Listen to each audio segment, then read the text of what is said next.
So next is about retirement planning. For retirement, person can get income from government pensions. We'll talk about old age security and Canada Pension Plan. The old age security you can apply for over age 65, and the Canada Pension Plan between ages 60 and 70.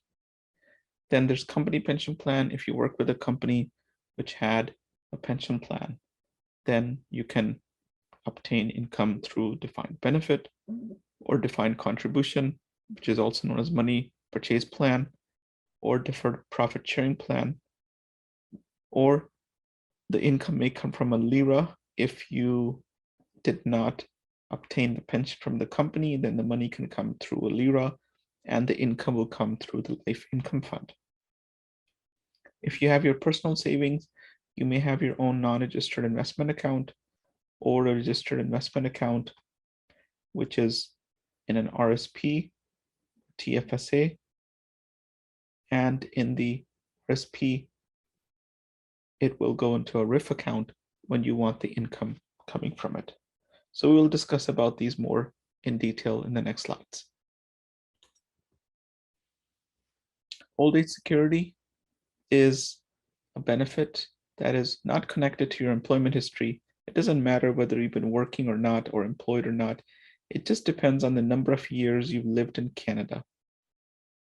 So after age 18, it depends on how many years you lived in Canada. If you lived in Canada for 10 years, less than 10 years rather, then you don't get any old age security. You must have lived in Canada at least 10 years.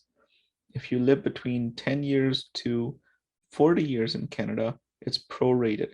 For example, if you lived here for 20 years before turning age 65, if you came here at age 45, then age 65, you've been living here for 20 years, you will get half of the pension.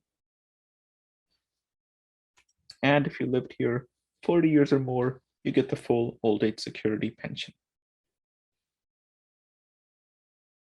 So the money for this old age security comes from our tax revenues. So you don't directly pay for it, but indirectly you are paying for it because everybody is going to pay some taxes. So it is determined depending on how long you lived in Canada after age 18. And if your income is higher than a certain limit, for example, in 2019, the limit is 77,580. If your income is over that, then you need to pay back some of that money that you got for old age security. So there are three benefits you can also qualify for: the guaranteed income supplement, the allowance, and the allowance for the survivor. The guaranteed income supplement is based on if your income is below a certain threshold, you can get that extra.